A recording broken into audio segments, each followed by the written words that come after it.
అందరికీ నమస్కారం అండి. ఓం నమః గణపతే నమః. ఎవరు ఏది మనకు ఊరికే ఇవ్వరండి. ఎవరైనా ఎలాంటి లాభం లేకుండా మన వద్దకి వచ్చి నువ్వు ఇది తీసుకో అది తీసుకో అని పైసల రూపేణా గాని వస్తువు రూపేణా గాని ఇస్తున్నారు అంటే వాళ్ళు మన వద్ద అంతకు మించి ఏదో లాభాన్ని పొందాలనుకుంటున్నారు. జాగ్రత్త. మాయమాటలు చెప్పి తీయగా మాట్లాడుతూ ఇది తీసుకో పాపం అది తీసుకో పాపం అని ఏదైనా ఇస్తుంటే అస్సలు తీసుకోవద్దండి. అలా ఊరికే వస్తుందని మనం తీసుకుంటే ఆ తర్వాత నష్టపోయేది మనమే.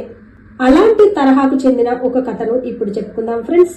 వీడియో చూశాక నచ్చితే తప్పకుండా ఒక లైక్ వేయడం మర్చిపోకండి. అలాగే ఛానల్ సబ్స్క్రైబ్ చేసుకోండి ఫ్రెండ్స్. ఓ ఊరిలో గంగమ్మ అనే ఒక ఆవిడ ఉండేది. ఆమె భర్త ఒక దుకాణంలో పనిచేస్తూ ఉండేవాడు. అతను తెచ్చే కొద్ది జీతంతోనే ఆమె గుట్టుగా సంసారాన్ని నడుపుతూ ఉండేది. ఎవరి దగ్గర చేయి చాచకుండా చాలా లౌక్యంగా పనులు చక్కబెట్టుకునేది. ఒకసారి వాళ్ళింటికి చుట్టాలు వస్తున్నారని కబురు వచ్చింది. ఇంట్లో సరుకులేమీ లేవు. వచ్చిన వారికి ఏం వండి పెట్టాలా అని ఆలోచిస్తుండగా డబ్బాలో ఎప్పుడో దాచిన పెసరపప్పు కనిపించిందండి. వచ్చిన వారికి అదే వండి పెట్టాలని అనుకుని బయటకు తీసింది. నీళ్లలో నానబెట్టి ఆ తర్వాత ఎండలో ఆరబెట్టింది. కాసేపటికి కొన్ని కాకులు ఆ పప్పును కాళ్లతో తొక్కి తింటూ ఎంగిలి చేశాయి.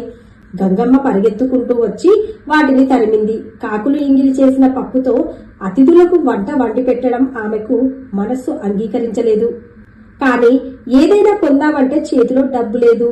వెంటనే ఓ ఉపాయం ఆలోచించి ఆ పప్పును మూటగట్టి వీధి చివరన ఉన్న ఓ ఇంట్లోకి వెళ్ళింది.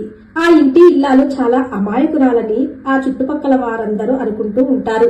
గంగమ్మ ఆమె దగ్గరికి వెళ్లి తన దగ్గరున్న పప్పు చూపించి, నాణ్యమైన పెసరపప్పు ఇప్పుడే కడిగి ఆరబోసాను. మా ఆయనకు ఇవాళ వేయించిన పప్పు తినాలని ఉందట. కానీ ఇప్పుడు దీన్ని వేయిస్తే బాగుండదు కదా. దీన్ని నువ్వు తీసుకొని నీ దగ్గరున్న పప్పు ఇస్తావా అని అడిగింది గంగమ్మ. అవతల ఉన్న ఇల్లాలు చాలా సంతోషించింది.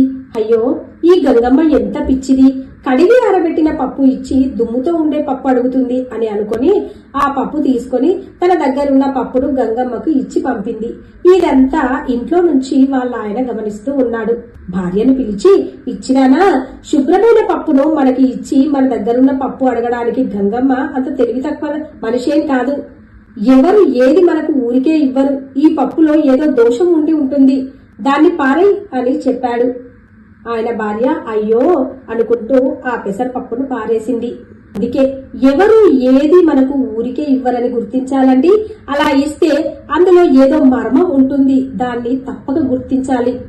లేదంటే ఇక్కడ ఆ అమాయకురాలైన ఇల్లాలు ఎలా మోసపోయిందో గంగమ్మ చేతిలో మనం కూడా ఇతరుల చేత మోసపోవాల్సి వస్తుంది. జాగ్రత్త.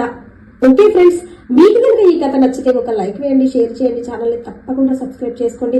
అలాగే మరవకుండా బెల్ బటన్ నొక్కి పెట్టండి ఫ్రెండ్స్. అప్పుడే నేను చేసే ప్రతి లేటెస్ట్ వీడియో మీ మొబైల్కి నోటిఫికేషన్ రూపంలో వస్తుంది. ఉంటానండి. Thank you for watching.